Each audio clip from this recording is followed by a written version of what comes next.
The divorce agreement slammed onto the boardroom table, the fountain pen nib tearing a ragged slit through the paper.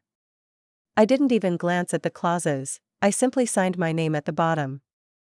Personal, seated beside me, cooed and covered her mouth. Sis, don't be reckless.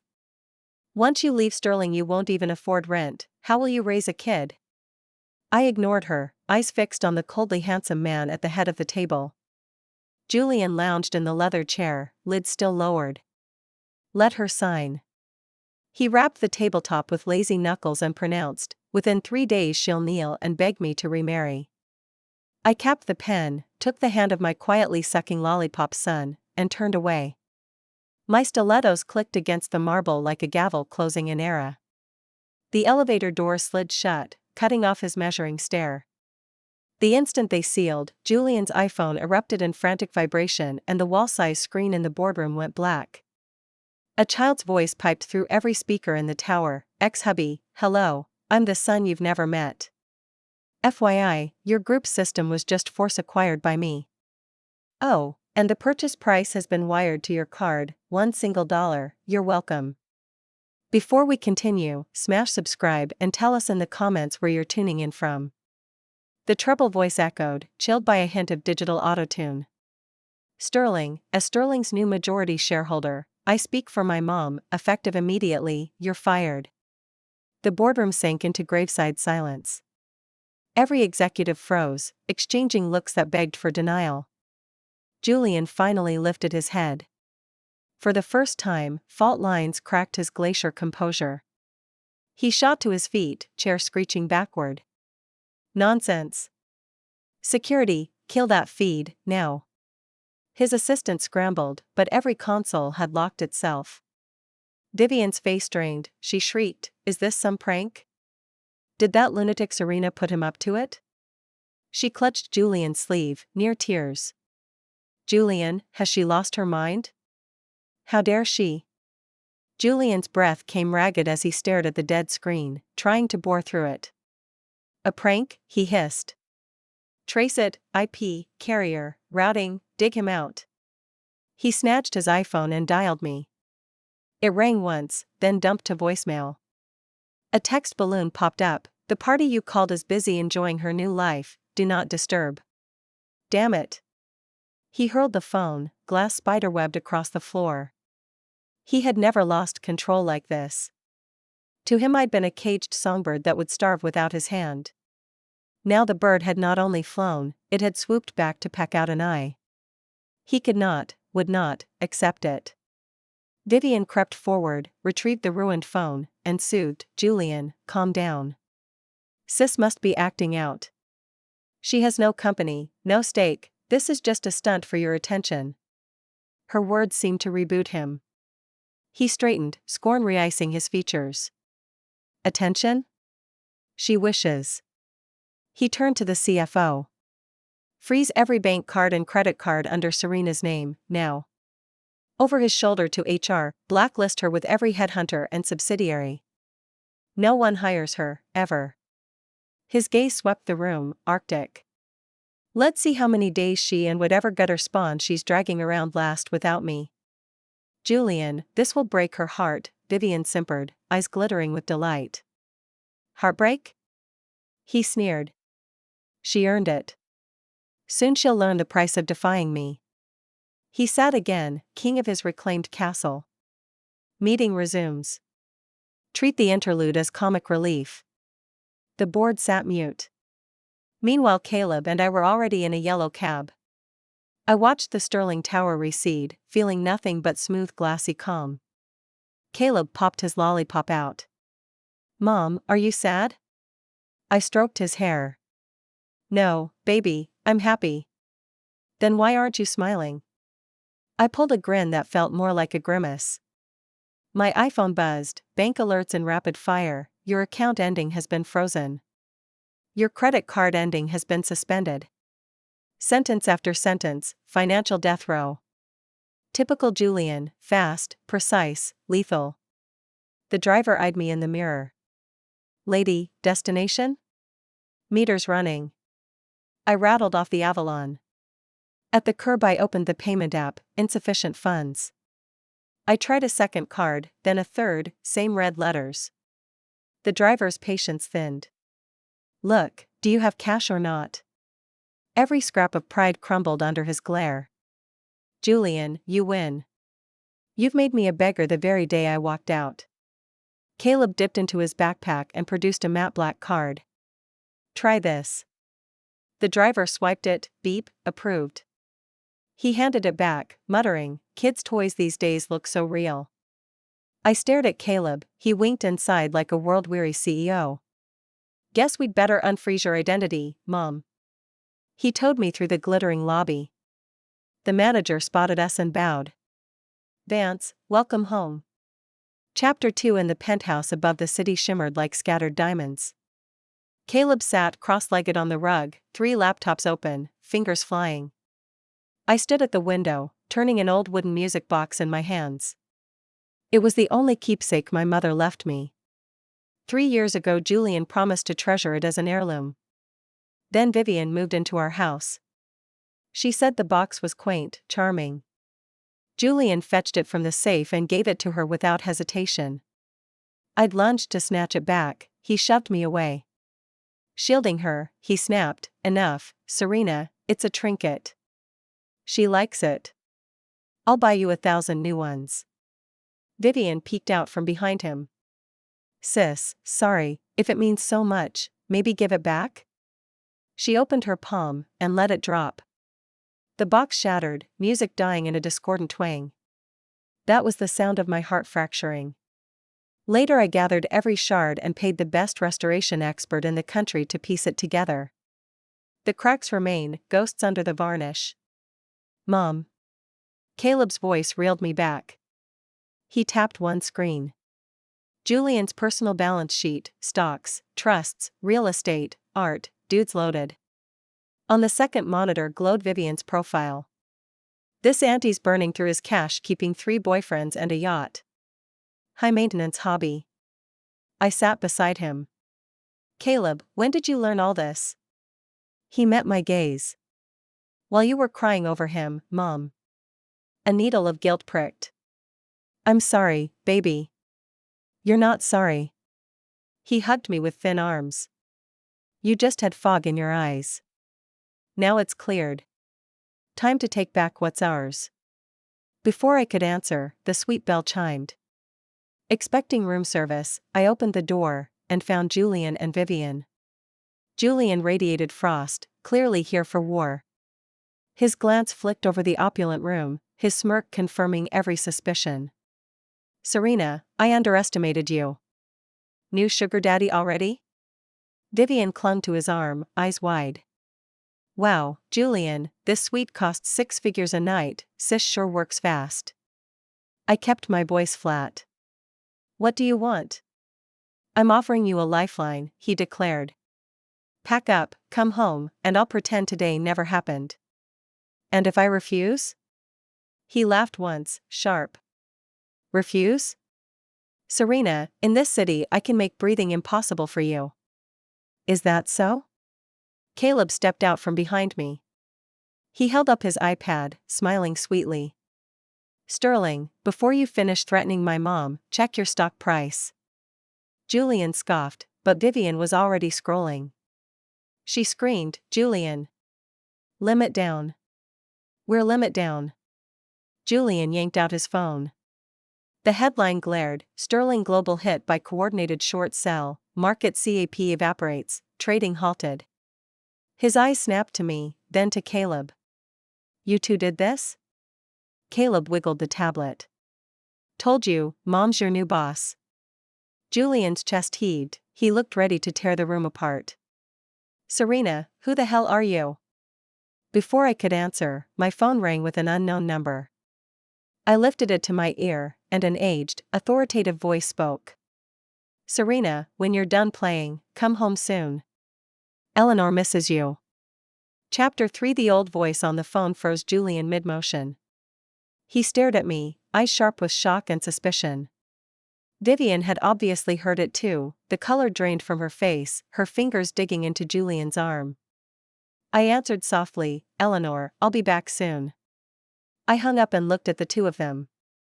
Now, will you please get out of my room? Julian didn't move. He stood like a statue, every inch of him radiating the chaos of something shattered and badly re-glued. The certainties he'd lived by were collapsing. Serena, what stunt are you pulling? He demanded. You think hiring some actor to scare me will work?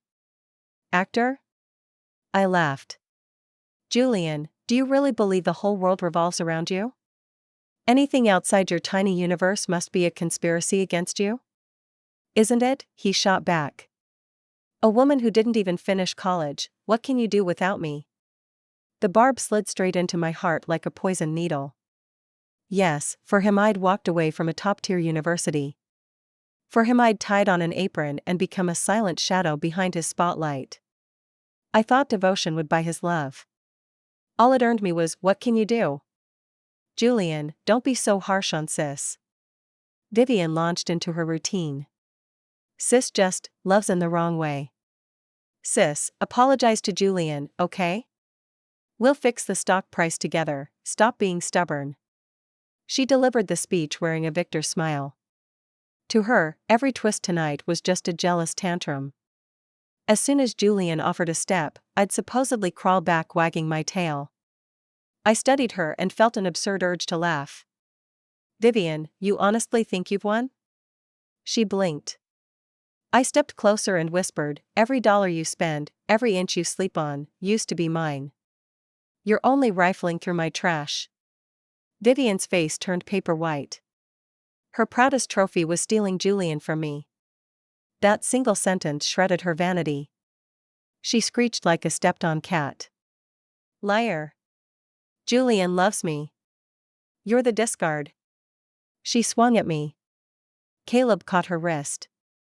The little boy had slipped between us without my noticing, short in stature but huge in presence. Don't touch my mom, he said coldly. Julian finally snapped out of his daze and shoved Caleb aside. Little, get lost. Caleb stumbled back, crashing into the coffee table with a dull thud. My heart clenched, I rushed to hug him. Caleb. Are you hurt? He shook his head, small face tight, no tears. But I caught the red veins in his eyes. At that instant my last thread of reason snapped. I strode up to Julian and slapped him with everything I had. Julian, you bastard. The crack echoed through the suite. Everyone froze. Julian clutched his cheek, disbelief all over his face. It was the first time I'd ever hit him. You dare hit me? A murderous growl rumbled in his throat. Serena, you're asking for death. He raised his hand to retaliate. I shut my eyes, bracing for the sting. The blow never came. I opened them to see Caleb holding his iPad in front of me. On the screen played a video, Vivian tangled in bedsheets with a man in an Avalon suite, the footage graphic. The man was none other than the CEO of Hong Yuan Group, Julian's fiercest rival. Vivian's shriek nearly lifted the ceiling. No. It's fake. It's deep fake. Julian, believe me. Julian swayed, eyes bloodshot as they bored into the screen. He could shrug me off, could ignore the nosediving stock price, but betrayal, especially this kind of humiliating, business-driven betrayal, was intolerable. He spun to Vivian and clamped a hand around her throat. Explain, now. Seekoff. Julian. I didn't. She choked, thrashing. I watched the farce unfold, ice cold. Caleb turned the video off and tugged my sleeve. Mom, let's go. It's too loud here. I nodded, took his hand, and started for the door. Julian released Vivian and blocked my path. Wait. His voice was hoarse. Who is that child's father? Looking him dead in the eye, I enunciated, definitely not you. Then Caleb and I walked past him. He didn't try to stop us. I could almost feel his world crumbling, inch by inch. The elevator doors closed and I exhaled. Caleb looked up. Mom, was that really Eleanor on the phone? I shook my head. No. I'd had my assistant mimic Eleanor's voice. My real trump card wasn't ready to surface. Caleb nodded half understanding, then raised his iPad again. Mom, Julian's sending people to dig into us. On the screen, a complex program tracked dozens of red dots converging on our location. He said he'll make you understand the price of defying him. Chapter 4. The red dots swept forward, forming a tightening circle. Julian's private security, 32 operatives, tasers, and stun batons. Caleb analyzed calmly. They've sealed every Avalon exit. Watching the swarm on the screen, my heart contracted. I knew Julian. His compulsion to control was absolute. Tonight had slipped entirely off his leash. He was a raging lion ready to maul anything to reclaim his dominion. Mom, don't be scared. Caleb squeezed my hand. I patched into the Avalon grid and electrical system. They can't get in. As he finished, the ceiling lights flickered. Outside the suite came a commotion of heavy boots and barked orders. Serena! I know you're in there, get out here. Julian's roar shook the corridor, fury incarnate. Then the pounding started, thud after thud, harder each time. I peered through the peephole. Julian stood at the head of the pack, eyes crimson, a cornered predator. Behind him, a line of black-suited bodyguards, every face set for violence. Vivian was nowhere, already discarded, I presumed. Serena! Last chance, open this door, he bellowed. Don't force my hand. I ignored him and returned to the living room. Caleb had packed his laptop and sat quietly on the couch. Mom, what's the plan? I drew a long breath and dialed. Zachary, execute. A calm baritone answered, yes, Vance. The doorframe groaned under each new impact. Julian's patience had snapped. Break it down. Just as they lifted the ram, down the hallway erupted shouts of another sort. Uniformed officers surged toward them. Riverdale PD. Nobody move. Drop what you're holding. Julian's men froze. He spun to face the lead officer, brows knitting. Captain? What are you doing here? The captain knew him well, but tonight his face was stone. Sterling, we received a 911 call alleging unlawful confinement and violent assembly. You and your men need to come with us. Someone called the cops? Julian sneered. Let me guess, her? He jabbed a finger toward my door. Sterling, cooperate. Cooperate? Sparks leapt in Julian's eyes again. Do you know who I am? Do you realize what my time is worth? All I know is the law treats everyone equally. The captain signaled. Take them. Officers moved in, cuffing Julian and his crew. He offered no resistance, but as they marched him away he twisted for one last venomous glare at my door. Finally, silence. I slumped against the jamb, knees weak. Caleb brought me a glass of warm water. Mom, drink. I drained it in one go. Caleb, thank you. Without him, I didn't want to imagine how the night would have ended. We're family, he said. My phone buzzed, a text from Zachary. Vance, Julian company detained. Standard hold 48 hours, high chance he lawyers out fast. I replied, plenty. 48 hours was all I needed. Through the window the city glittered, but I knew this was only the opening salvo. Julian's reprisal would come, swift and hard.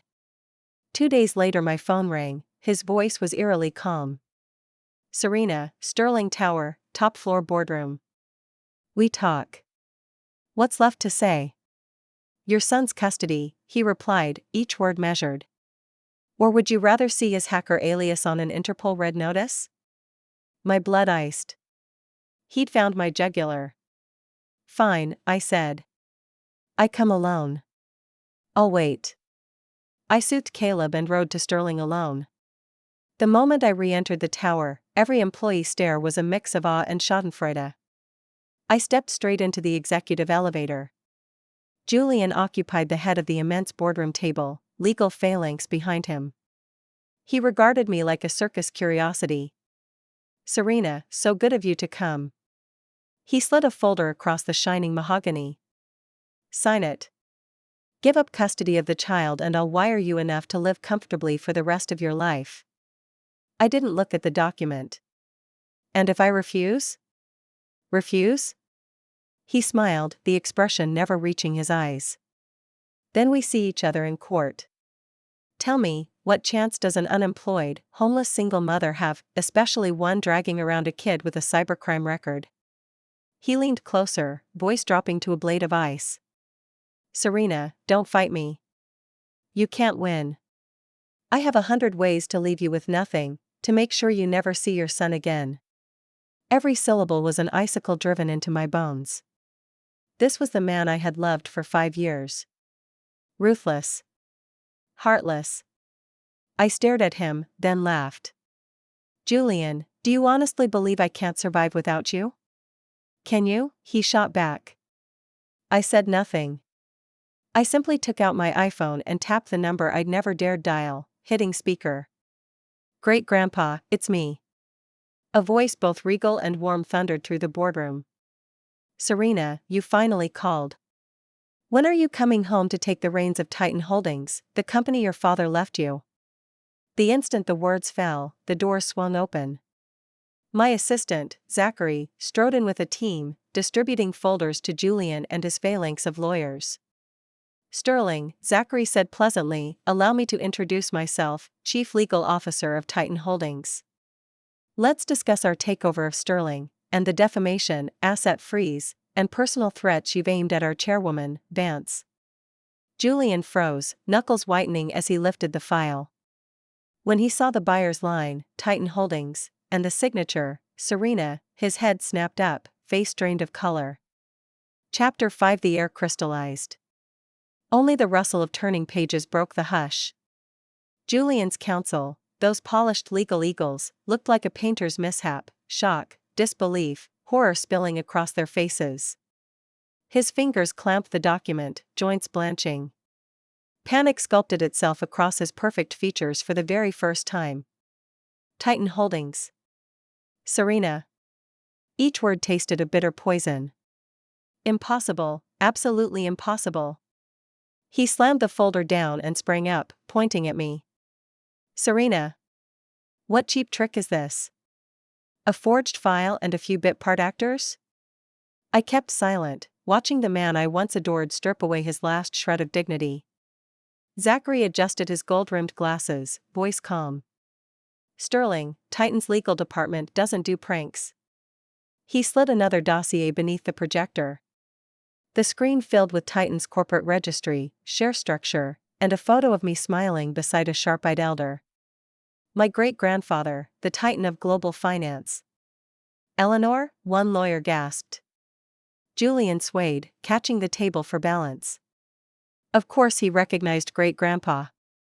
3 years ago he'd begged every contact for an introduction to the legend, and hadn't even merited a nod. Now the woman he'd scorned as a clinging vine was the heir to the empire he'd worshipped from afar. The realization shattered him more thoroughly than bankruptcy ever could. So, he rasped, you lied from the start? Lied? I answered, cool and even.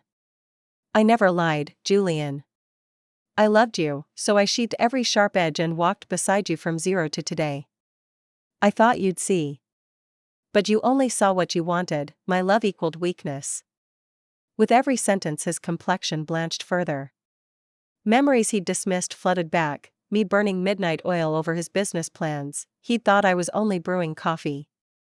Me mapping market trends, he'd called it parroting analysts. Me warning him about Vivian, he'd branded it jealous tantrums. He'd believed his triumphs were forged by him alone, while I was mere decoration. Now the truth glared, bloody and naked, his proud empire was a speck against my birthright, his power, a joke. No. He whispered, shaking his head. I don't believe it. Zachary allowed him no refuge. Sterling, let's proceed. 1. We've secured over 70% of Sterling's float. The takeover is fait accompli. As Chairman Serena's ex-husband, you're offered a 10% premium for your remaining shares. 2. Custody of young Master Caleb, surely no longer in dispute. 3. His tone chilled, regarding your slander, economic strangulation, and menace, we hold exhaustive evidence. Public apology and damages, or we file suit. Choose. Each clause hammered his pride to scrap. Bloodshot eyes fixed on me, rage, defeat, and something like regret. Serena, must you be this ruthless? I met his stare, word by word. When you froze every bank card and left me unable to pay a cab, was that ruthless? When you smashed my mother's last keepsake for Vivian's amusement, was that ruthless? When you evicted my son and me in front of the world, was that ruthless? Julian, you taught me every lesson. I turned away, Zachary and the team followed. At the threshold I paused, not looking back. By the way, your prized European chip deal, largest investor, Titan Holdings. I've already pulled the funding. Chapter 6. The instant the words left my lips, a dull thud echoed behind me. Julian had collapsed. Lawyers and assistants swarmed. Sterling. Call an ambulance. I didn't turn. From the moment he pushed me aside for Vivian, that man had died inside my heart. I stepped into the sunlit plaza outside Sterling. A black Rolls-Royce Phantom waited curbside. The chauffeur opened the door with a bow. Vance. Inside, Caleb perched over his laptop, eyes glued to the screen. Mom, you're back. He grinned.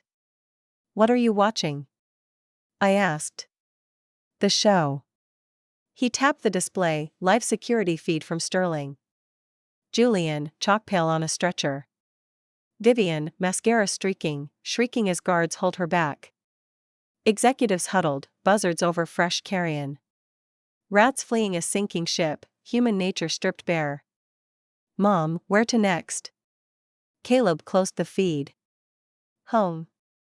The ancestral estate I hadn't seen in 5 years. The Phantom glided toward the hillside enclave where the true power of the coast resided. Through wrought iron gates, great-grandpa waited on the marble steps, cane in hand. Behind him, uncles, aunts, cousins, titans in finance, tech, medicine, all silent, honoring the return of the family's crowned princess. I stepped out, Caleb's hand in mine. Great-grandpa. My voice caught. His eyes misted as he touched my hair. Welcome home, Serena. He knelt to Caleb, studying him. So this is my great-great-grandson. Handsome, and already smarter than that worthless father of his. Caleb greeted him politely. Great-grandpa pressed a thick red envelope cash gift into his small hands. My uncle clapped my shoulder. Serena, welcome back. While you were gone, your cousins nearly ran the conglomerate into the ground. Time you whipped them into shape. The cousin in racing leathers protested, eldest uncle, that's slander. I was exploring disruptive ventures. The cousin in a white lab coat adjusted his glasses. Big brother, your flying hypercar torched 300 million last quarter. Laughter echoed as the family ushered us into the mansion. The warmth I'd forfeited for a man who never loved me threatened to spill down my cheeks. 5 years, wasted on an illusion, while the people who truly mattered waited with open arms. At the banquet, the whole family was all smiles.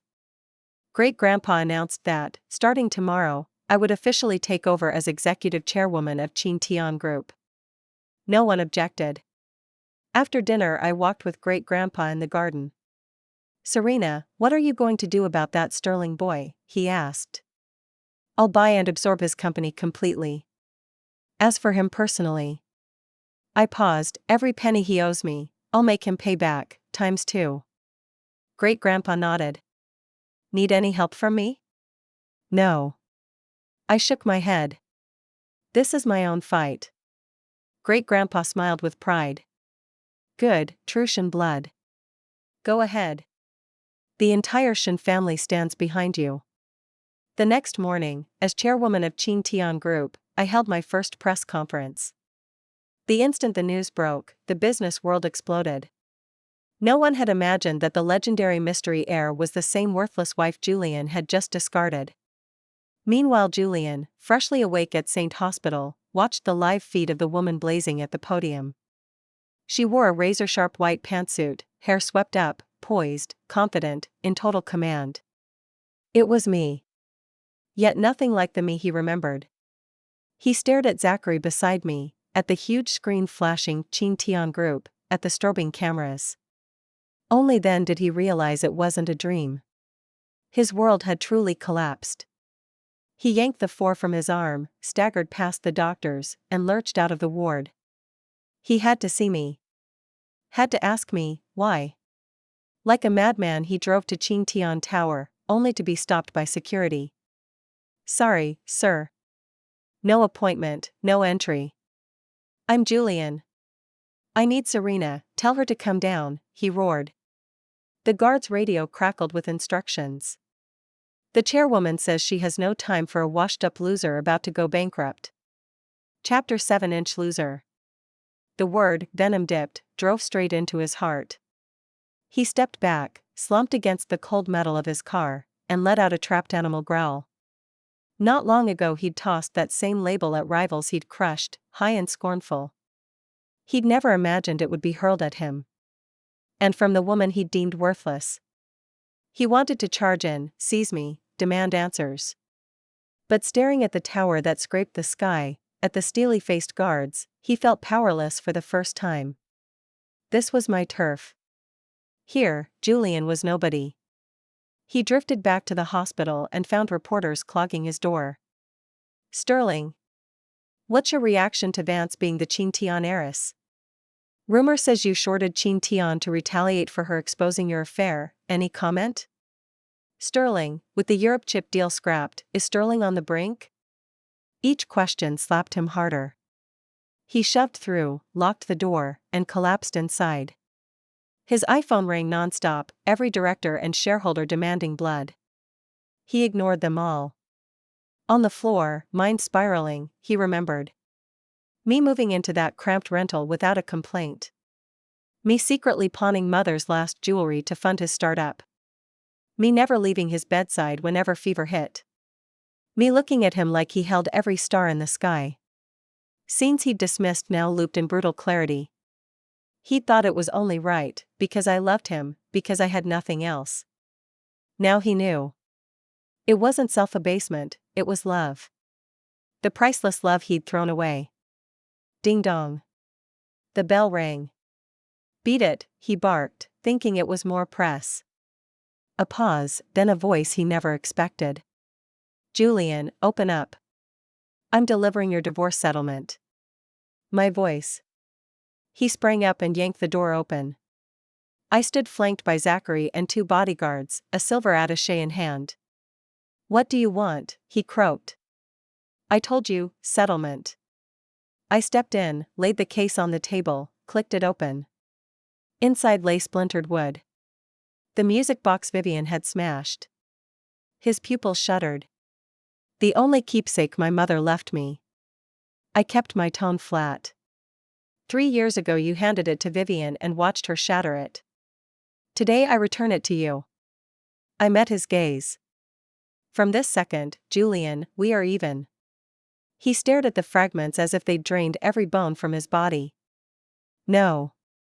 Serena, listen, explain? I laughed. Explain you didn't know how much it meant? That Vivian fooled you? Stop lying. You simply didn't love me. Because you didn't, my treasure was trash. Because you didn't, every sacrifice was expected. Because you didn't, you trusted an outsider's tears over a single word from me. My words sliced, exposing the bleeding truth beneath the excuses. His mouth opened, nothing came. What could he say? Facts are facts. Serena. At last he whispered, broken, give me one more chance. Let's start over. Start over? I chuckled at the century's best joke. Julian, what makes you think, after I've shown my hand, you're still qualified to ask? I stepped close, looking down. You have nothing now, company in ruins, name in tatters. And I am chairwoman of Chin Tian. What will you start over with? Your ridiculous pride? Your bargain bin regret? He had no answer, face bloodless. I turned to leave. Suddenly he grabbed me from behind, clinging as if to weld me to his bones. Don't go. Serena, don't leave me. Panic and frailty laced his tone, things I'd never heard. I was wrong. I know it now, please. I didn't fight, I spoke, ice cold. Julian, do you know how disgusting you look right now? His arms froze. I peeled them off and walked out without a backward glance. As the door shut, a hoarse roar of pain ripped behind me. Zachary followed. Chairwoman, are we really taking over Sterling's mess? I stopped, eyes on the sky. No. I want him to watch everything he once flaunted turn to ash, in my hands. Chapter 8. Next morning I launched a hostile takeover of Sterling in Chin Tion's name. Simultaneously I had legal published proof of his affair with Vivian and of his siphoning marital assets. One stone, endless ripples. When trading resumed, Sterling's stock price slammed limit down again. Banks demanded repayment, partners tore up contracts. Rats flee a sinking ship. Within 3 days the company filed for bankruptcy. The skyscraper that had symbolized Julian's glory sported an auction banner. I told Zachary to buy it through a Chin Tion subsidiary, for pocket change. At the signing I sent Julian an invite. He came. Aged 10 years and days, he wore a rumpled suit, unshaven, eyes hollow, like a gambler on Skid Row. From the corner he watched me sign my name on the deed. Watched me christen the tower, CU in Plaza, remembrance of Serena. Every syllable flayed him alive. Reporters rushed me afterward. Chairwoman, was the takeover revenge? I smiled at the cameras. Revenge? I'm merely retrieving what was always mine. Sterling once said I couldn't pay rent without him. I just bought his entire building, proof I can cover my own lease. Warm laughter rippled through the press. Julian stood outside that circle, a pale ghost. I stepped up to him. How does it feel, Sterling? He parted dry lips. You win, Serena. I never competed with you, I said. I only wanted you to see who the woman you scorned truly was. I pulled out a check and tucked it into his jacket pocket. Your severance. The amount, for $1 identical to the sum he'd once used to buy me out. Ultimate humiliation. He quivered, refusing to touch it. Must you grind me into dirt to be satisfied? He rasped, eyes bloodshot. You jumped into the mud yourself, I corrected. I simply chose not to pull you out. I walked away, never looking back. I thought the curtain had fallen. A few days later Vivian found me. She blocked my car in an underground garage. She looked even more wretched than Julian, layers of heavy makeup couldn't hide the haggard bitterness on her face. Serena. She slapped my window. You bitch. You destroyed everything I had. I lowered the glass and stared at her. Everything you had? You mean Julian's credit card or the designer bags he bought you? She choked on her own rage. If there's nothing else, kindly step aside, I'm in a hurry. I won't let you gloat. Suddenly she whipped a paring knife from her purse and thrust it at me. You ruined me, so I'll ruin you. I'll slice up that smug face, let's see you smile then. She lunged like a maniac. My bodyguard pinned her in seconds. The knife clanged to the asphalt. I stepped out, picked it up, and crouched beside her. Vivian, do you know why you're not even qualified to be my rival?